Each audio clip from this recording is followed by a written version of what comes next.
আপনাকে আমি কতবার বললাম যে আমার 5টা উপদেশ মনে রাখবেন। আমি আব্দুর রাজ্জাক বিন ইউসুফ আপনার জন্য জাতিকে 5টা উপদেশ দিয়ে গেলাম। এক, আপনার জীবনের সবচেয়ে জরুরি কাজ কোনটা? এর চেয়ে জরুরি কাজ পৃথিবীতে নেই, সেটা হলো সালাত, নামাজ। মনে রাখতে হবে আপনাকে। পৃথিবীবাসী, আমি আব্দুর রাজ্জাক বিন ইউসুফ আপনাদের দ্বীনি ভাই হিসাবে মহিলা পুরুষ সকলকে বলে যাচ্ছি, মানুষের জীবনের সবচেয়ে জরুরি কাজ পৃথিবীতে, কাজ হিসাবে, কর্ম হিসাবে এর চেয়ে জরুরি কাজ পৃথিবীতে নাই। সেটা কি? সালাত। জীবনে এর সাথে কোনোদিন আপোষ করিয়েন না। একে শক্ত হাতে দমন করবেন, টাইম হলে আদায় করতে হবে, যত সমস্যা থাকে। কোনো দিন 5 মিনিটের জন্য এর সাথে আপোষ করবেন না। এর চেয়ে জরুরি কাজ পৃথিবীতে নেই। 2, দ্বিতীয় পৃথিবীতে জরুরি কাজ হালাল রুজি। আপনাকে আমি ব্যাংকে লোন নিয়ে ব্যবসা করতে বলিনি, কোনোদিন বলিনি। চকলেট দিয়ে ব্যবসা করতে বলেছি, তাহলে লোন নেওয়া লাগবে না। চকলেট দিয়ে যদি আমি ব্যবসা করি তো লোন নেওয়া লাগবে না। লোন এত খারাপ, লোন এত খারাপ, লোন এত খারাপ যে লোন যেন আমি না করি, এই জন্য আল্লাহর নবী দিন রাত পরিত্রাণ চাইতেন। সালাম ফিরার পূর্বে এমন কোনো দিন জীবনে একটা দিন ঘটেনি যে এই দোয়া বলেননি। দোয়ার শেষ বাক্যটা হচ্ছে আল্লাহুম্মা ইন্নী আউযু বিকা মিনাল মা'সামি ওয়াল মাগরাম। তোমার কাছে বাঁচতে চাই বড় পাপ হতে, তোমার কাছে বাঁচতে চাই ঋণ কর্য হতে, তোমার কাছে বাঁচতে চাই বড় পাপ হতে, তোমার কাছে বাঁচতে চাই ঋণ কর্য হতে, তোমার কাছে বাঁচতে চাই বড় পাপ হতে, তোমার কাছে বাঁচতে চাই ঋণ কর্য হতে। এই বাক্যটা না বলে তিনি কোনোদিন সালাম ফিরেননি। এ কথা আয়েশা রাদিয়াল্লাহু তাআলা আনহা বলেন, হাদিস বুখারী মুসলিম। আর আপনি ব্যাংকে চাকরি করেন, এটাই খারাপ। আবার আপনি 30 লাখ টাকা লোন নিয়ে বাড়ি করলেন, ছেলে মেয়ের জন্য রেখে চলে গেলেন, আর জাহান্নামার যা মরার সাথে সাথে আপনাকে কবরে গুতাইতে লাগলো। আপনি একটু কিছুই বুঝলেন না, হুঁচলার মতো দিন কাটাচ্ছেন। চাপানে ওদের ভাষাতে যে বুদ্ধি দিয়ে কাজ করে না, ওকে বলে হুঁচলা, মোটা বুদ্ধি। একটু বিবেচনা করতে হবে না? এমনি তো বোকামির পরিচয় দিয়ে ব্যাংকে চাকরি করতে গেছেন। আমি তো বলেছি এই বাংলাদেশের মাটিতে এমন কোনো ব্যাংকিং ব্যবস্থা নেই, এমন কোন ব্যাংক নেই যেখানে চাকরি যায়। দেখি কোনো মায়ের বেটা প্রমাণ করতে পারে। ব্যাংকে টাকা রাখা আর ব্যাংকে চাকরি করা দুটো এক নয়। সম্মানিত দিনী ভাই বোন, মানুষের জীবনে সবচেয়ে জরুরি কাজ হালাল রুজি। শ্বশুরের কাছে টাকা নিয়ে জীবিকা নির্বাহ করবেন না। ও কথা পুনরায় বলা লাগবে না, শতবার বলেছি যে যৌতুকের টাকা দিয়ে চাউল কিনে ভাত খেয়ে ইবাদত কবুল হবে না। ভিক্ষা করার টাকা দিয়ে চাউল কিনে ভাত খেয়ে ইবাদত কবুল হবে। আমি ভিক্ষা করব কেন? আমার গায়ে শক্তি আছে, কাজ করে খেতে পারি। তবুও ভিক্ষা করার টাকা দিয়ে চাউল কিনে ভাত খেয়ে ইবাদত কবুল হবে। যৌতুকের টাকা দিয়ে ভাত খেয়ে ইবাদত কবুল হবে না। চাউল কিনে ভাত খেয়ে ইবাদত কবুল হবে না। ওটা হারাম টাকা। যৌতুক শ্বশুরকে ফেরত দিতে হবে, ওটা ভুল হয়েছে। আর আগামীকাল সন্ধ্যা হতে হতে, এই ছেলে, তোমাকে বলেছি শতবার, তোমার বাপ যেন তোমার ফুফুকে জমি ফেরত দেয়, হিসাব করে ভাগ করে দেয়। আগামীকাল সন্ধ্যা হতে হতে আপনি বোনের জমি দিয়ে দিবেন। আপনার বাপ মারা 10 বছর হলো। বোনের জমি মানে পরের জমি। পরের জমি খান কেন? শরম হয় না? আপনার ভাগ্য আল্লাহ লিখে দেননি? বাপ মারা গেছে, আপনি জমির ভাগ নেবেন, আপনার বোন জমির ভাগ নেবে। আপনি নেবেন সকালে আর আপনার বোন নেবেন বিকেলে, এরকম কথা কি না? একসাথে। তা আজ পর্যন্ত জমি আপনার কাছে কেন?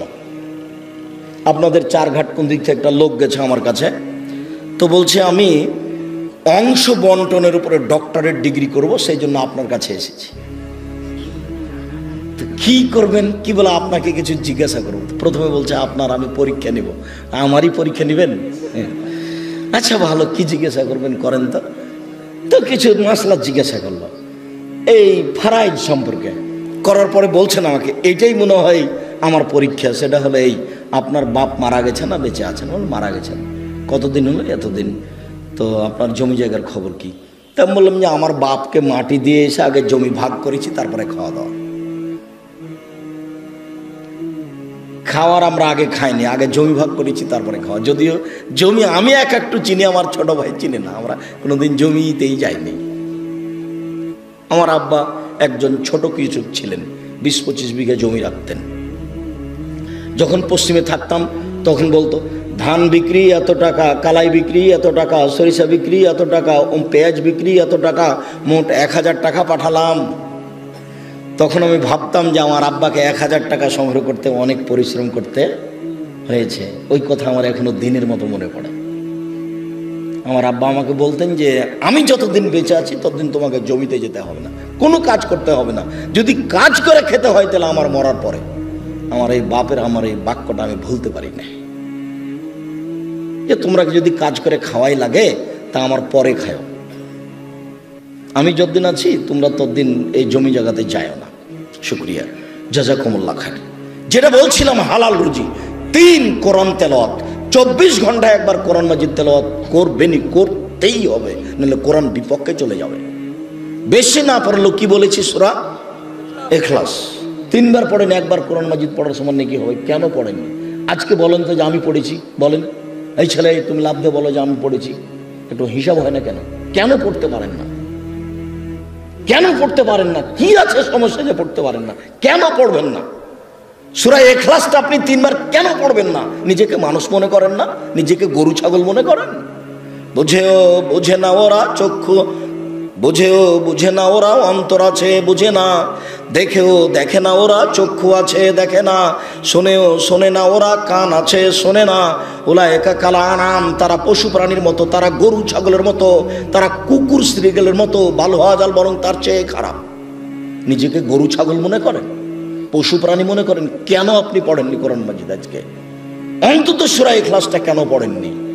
এটা হলো 4 নম্বর। 1 সালাত, 2 রুজি, 3 কোরআন তেলাওয়াত, 4 দুইজন যেখানে বসে আছে সেখানে বসবেন না। ওখানে বসে ওরা একজনের বদনাম করছিল, আপনি গিয়ে যদি বলেন হ্যাঁ ঠিক বলেছিস, আসলেও খারাপ, এখন কি হবে?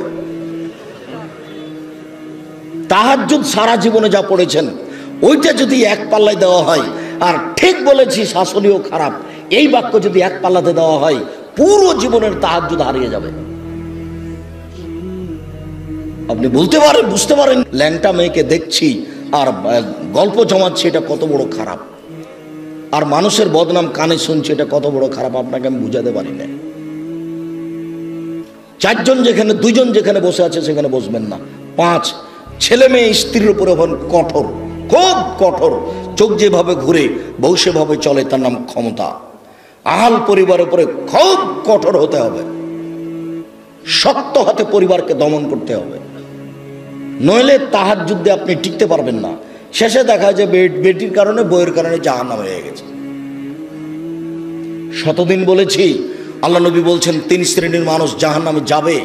তার 1 শ্রেণীর মানুষ হচ্ছে মধুমিনুল খামর, যারা নিয়মিত বিড়ি তামাক জর্দা সিগারেট গুল নেশাদার দ্রব্য খায় পান করে, তারা জাহান্নামে যাবে। একটা ছেলে বলছে, আব্দুর রাজাক সাহেব আপনি যে বিড়ি সিগারেট সব সময় বলেন, তো বিড়ি সিগারেট হারাম তার দলিল কোথায়? তো দলিল সরাসরি আছে, আল্লাহ রাসূল বলছেন মাসকারা কাসিরুহু ফাকালিলুহু হারাম। যেই জিনিসটা বেশি খেলে বিবেকের ক্ষতি হবে, তার কম, তার একটা কণাও হারাম। তো তাহলে তোমার 50 বেড়ি, হাফ কেজি বেড়ির মশলা খুলে একজনকে খাওয়াইয়া দাও তো দেখি। হাফ কেজি জর্দা তুমি একজনকে খাওয়াইয়া দাও, তার বিবেকের ক্ষতি হয় কি না? 10 কেজি খাওয়াইয়া দিলে যদি বিবেকের ক্ষতি হয়, তাহলে তার একটা কণাও হারাম। আল্লাহ রাসূল বলেছেন, এক বাক্য বলেছেন এমন ভাবে কিয়ামত পর্যন্ত সারা পৃথিবীর সব জায়গাতে চলবে। কাজেই হালাল রুজি খাবেন, আর জরুরি প্রয়োজন ছাড়া কোথাও বসবেন না, আর পরিবারের উপরে খুব শক্ত, খুব কঠোর হতে হবে। সম্মানিত দিনী ভাই বোন, এই 5টা উপদেশ থাকছে। বলছিলাম আমার দিনী বোনদের ব্যাপারে একটু অনুরোধ জানাচ্ছি। দেখুন, 4টা কাজ করতে পারলে আপনার জন্য জান্নাতের সব দরজা খোলা। আপনি 4টা কাজ করেন, জান্নাতের যে কোনো দরজাতে যেতে পারবেন। আমি বলিনি এই কথা মুহাম্মদ সাল্লাল্লাহু আলাইহি সাল্লাম বলেন। 1 সালাত খামসা, 5 ওয়াক্ত সালাত আদায় করুন। এই ছেলে, তোমরা ওখানে ভাবে দাঁড়িয়ে কেন? বসো। দিনী ভাই বোন, আমি আপনাদেরকে অনুরোধ করছি, আপনারা দয়া করে দোকানপাটে কেউ থাকিয়েন না, রাস্তাঘাটে চলাচল করিয়েন না, এখন কোনো কাজ করার প্রয়োজন মনে করেন না। আপনার আমি কিছু না কিছু উপকার করবই করবো ইনশাআল্লাহ। আপনিও যেমন কষ্ট করে এসেছেন, আমিও তেমন কষ্ট করে এসেছি। আমি 7:30 8টার দিকে বাসায় পৌঁছেছি। বরিশাল বরগুনায় ছিলাম রাতে। বরিশাল বরগুনা থেকে আমি রাতে বক্তব্যের পরে যাত্রা আরম্ভ করে সকাল 8টার দিকে আমি প্রতিষ্ঠানে পৌঁছেছি। এটা নিয়ে আমার কোনো খেয়ালই ছিল না। এশার সালাতের পরে অবগত হয়ে আমি আসলাম। আমি কষ্ট করে এখানে এসেছি, আপনি চায়ের স্টলে বসে থাকবেন? আপনাকে আমি মানুষ মনে করব? কেন আপনাকে আমি মানুষ মনে করব? আল্লাহ আপনাকে পশু প্রাণী বলছেন, আমি কেন বলবো? আপনি পশু প্রাণীর মতো। পশু প্রাণীর মতো না হলে আমি দিনের কথা বলছি, আপনি ওখানে বসে থাকবেন কেন? সম্মানিত দিনী বোন, এইদিকে শোনেন। এই মেয়ে শোনো, 1 5 ওয়াক্ত সালাত, 2 সমাজ সাহারাহা, রমজান মাসে রোজা সেম, 3 আতাত বালাহা, স্বামীকে মেনে চলা, তিতা লাগলেও মিঠা লাগলেও মেনে চলতে হবে, 4 জেনায় লিপ্ত না হওয়া। এই 4টে কাজ করবেন, জান্নাতের সব দরজা খোলা। 4 নাম্বার জেনা। জেনা যদি হয়ে গিয়ে থাকে তাহলে এখন থেকে কান্নাকাটি করেন। যদি আপনি খালেস অন্তরে কান্নাকাটি করতে পারেন দিন রাত, তাহলে আল্লাহ জেনার পাপটাকে নেকি দিয়ে পূর্ণ করে দিবেন। আর আল্লাহ ওয়াদা করেছেন আপনার সাথে, অনাহা নাফসা আনিল হাওয়া ফাইনাল জান্নাতা হিয়াল মাওয়া। পৃথিবীবাসী মনে রেখো, আল্লাহ তাআলা বলছেন, পৃথিবীবাসী মনে রেখো, তোমরা যদি অশ্লীল কাজ থেকে নিজেকে বিরত রাখতে পারো, আমি আল্লাহ তোমাকে জান্নাতুল মাওয়া দিয়ে দিলাম। ওটা তো আল্লাহর ওয়াদা। আপনি অশ্লীল কাজ বন্ধ করেন, জান্নাতুল মাওয়া আপনার জন্য প্রস্তুত আছে। এটা মানুষে বলেননি, এটা নবী বলেননি, এটা সরাসরি আল্লাহ বলছে। অতএব যদি কারো জেনা হয়ে গিয়ে থাকে, বন্ধ করেন, আপনি ভালোর মধ্যে চলে যাবেন। স্বামীর সাথে ভালোভাবেই চলতে হবে। আপনার স্বামী আপনাকে গালি দেয়, এ কথাই ঠিক। আপনার স্বামী আপনাকে মারে, এ কথাই ঠিক। আপনার স্বামীর মুখ খারাপ, এ কথাই ঠিক। এর পরেও কোনো উত্তর না করে পাথর হয়ে এই সংসার করেন, এটাই আমার পরামর্শ। আমি আপনার দিনী ভাই হিসেবে আপনাকে আমি পরামর্শ দিচ্ছি, যেহেতু 2-1টা ছেলে মেয়ে হয়ে গেছে, আপনি এই সংসার করেন, ওর সাথে কথা বলেন। সপ্তাহ সপ্তাহ কথা বলেন না, রান্না বান্না করে ছেলের হাতে মেয়ের হাতে দিয়ে পাঠান। আর 1 গ্লাস পানি চাইলে সামনে গ্লাসটা রেখে ঠ্যাক্কস করে রেখে 2 দিকে হেঁটে চলে যান। এভাবে সংসার করলে আল্লাহ অসন্তুষ্ট থাকবেন, পরকাল জাহান্নাম হয়ে যাবে। এই সংসার করতে হবে না।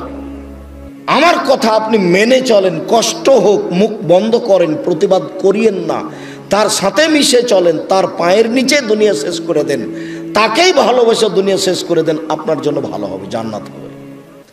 শেষ পর্যন্ত যদি বুঝেন যে সংসার হবেই না, তাহলে এভাবে ঝুলন্ত থাকতে হবে না, আপনি খোলা করে নেন। যে কোনো মহিলা যে কোনো স্বামীর সাথে খোলা করতে পারে, যে আপনার সাথে থাকবো না, চেয়ারম্যান সাহেবরা ঠিক করে দেন, কাজী সাহেব ঠিক করে দেন, আমাকে একটা খোলা তালাক লিখে দেন, আমি আমার স্বামীর ভাত খাবো না। আপনি করেন, 1 মাস পরে অন্য জায়গাতে বিবাহ বসেন, কিন্তু ঝুলন্ত অবস্থায় এভাবে থাকিয়েন না। মাস মাস বছর বছর স্বামীর সাথে কথা বলবেন না, এটা ঠিক নয়। কষ্ট করে, গালি সহ্য করে, মায়ের সহ্য করে আপনি চুপচাপ থেকে সংসার মেনে নেন, আপনার জন্য ভালো হবে। যদি শেষ পর্যন্ত বুঝেন যে হবেই না, তাহলে 7 দিন পার করতে হবে না, সংসার বাদ দেন। 4টা কাজ করেন, জান্নাতের সব দরজা খোলা আপনার জন্য। আপাতত কথা শেষ, আপনি আমার দিনী বোন। 1 5 ওয়াক্ত সালাত, 2 রমজান মাসে রোজা, 3 স্বামীকে মেনে চলা, 4 জেনায় লিপ্ত না হওয়া। জেনা যদি ঘটেই থাকে তাহলে মরা পর্যন্ত কান্নাকাটি করেন, যা পাপ হয়েছে সেটা আল্লাহ নেকি দিয়ে পূর্ণ করে দিবেন ইনশাআল্লাহ। এবার আপনাদের সাথে একটু জরুরি কথা, যেটা আল্লাহ রাসূল বলেছেন, স্বামী হিসাবে, বাপ হিসাবে জরুরি কথা হচ্ছে, 1 যে মানের আপনি খাচ্ছেন বউকে স্ত্রীকে সে মানের খাওয়াবেন। 2, যে মানের কাপড় আপনি পরছেন বউকে স্ত্রীকে সে মানের পরাবেন। 3, কখনো কটু কথা বলবেন না। স্ত্রীকে কটু কথা বলা নিষেধ, গালি দেওয়া নিষেধ, নিন্দা করা নিষেধ। শ্বশুর শাশুড়ির ব্যাপারে মন্তব্য ভুলেও কোনোদিন ঘুমের ঘরেও করবেন না। শ্বশুর শাশুড়ির বিরুদ্ধে কোনোদিন কথা বলবেন না। স্ত্রীকে কখনো কটু কথা বলবেন না। বলবেন না ভুলে যে তোমার রংটা কালো, বলবেন না ভুলে যে তোমার ঠোঁটটা মোটা। একবার যদি ঠোঁট মোটা বলেন 10 বছর আপনাকে ভালোবাসবে না। ওরা হচ্ছে কম বুদ্ধির প্রশংসা প্রিয় মানুষ, সব সময় প্রশংসা করেন, তুমি খুব ভালো, তুমি খুব ভালো। তোমার মতো কোনো মেয়ে দেখি না, সারা রাত পাঁটি বেঁধবে। তার কাছে সেবা নেওয়ার চেষ্টা করেন, কটু কথা বলিয়েন না। 4, মুখের উপরে মারবেন না, কোনো সময় না, মুখের উপরে মারবেন না। গালে থাপ্পড় মারবেন না, আল্লাহর নবী নিষেধ করেছেন কঠিনভাবে। 5, ওলা তাত্র খাইল্লা ফিল বাইতে, নিজের বাড়ি ছাড়া কোথাও থাকতে দিবেন না। যেতেই পাবে না খালার বাড়ি, ফুপুর বাড়ি, মায়ের বাড়ি, নানির বাড়ি, কোনো বাড়ি যেতে পাবে না। বিবাহের বাড়ি তো অসম্ভব হতেই পারে না। দাওয়াত দিয়েছে আপনি যাবেন, আপনার ছেলে যাবে, আপনার বউ যাবে কেন? বিবাহের বাড়িতে গেলে স্বামীর সংখ্যা বেশি হয়ে যায়। কমিউনিটি সেন্টারে যাওয়ার কোনো প্রশ্নই আসে না, বাজারের তো কোনো প্রশ্নই আসে না। পুরুষের পরিচয় দিবেন। কই, আমরা তো কোনোদিন বাজারে যাই না, আমরা তো বেঁচে আছি দুনিয়াতে। আমাদের আহাল পরিবারের তো কোনো সময় বাজারে যায় না, আমরা তো আছি দুনিয়াতে বেঁচে। আপনার বউ কেন বাজারে যাবে? কেন? কাপুরুষ আপনি? বেটা মরে গেছে, স্বামী মরে গেছে, আপনি মারা গেছেন, আপনার ছেলে মারা গেছে, কেন আপনার বউ বাজারে যাবে? নিজেকে পুরুষ মনে করেন না? এই 5টা জিম্মেদারি পালন করবেন। 5 নম্বরটা খুবই শক্ত। এটাই ছিল 5টা উপদেশের শেষ। স্ত্রী পরিবারের উপর কঠোর হতে হবে, আপনার কথাই চলবে এই বাড়িতে। তাকে কোনোদিন কাপড় কিনতে দিবেন না যতদিন পর্যন্ত না বুঝেছে যে আপনি মোটা কাপড় কিনলো আমার কাছে মিঠে, চিকন কাপড় কিনলো আমার কাছে মিঠে। যতক্ষণ পর্যন্ত আপনার স্ত্রী এইটা না বুঝেছে ততক্ষণ পর্যন্ত সংসারে শান্তি আসবে না। আপনার প্রত্যেকটা কাজের উপরে তাকে খুশি থাকতে হবে যে আপনারটা ভালো, আমার ভালো। আমি নিজে থেকে বাজার করতে যাব, আমি কাপড়টাতে হাত দিয়ে দেখবো যে চিকন নয়, তখন এভাবে ছুঁড়ে মারবো, এই সংসার ভালো হবে না।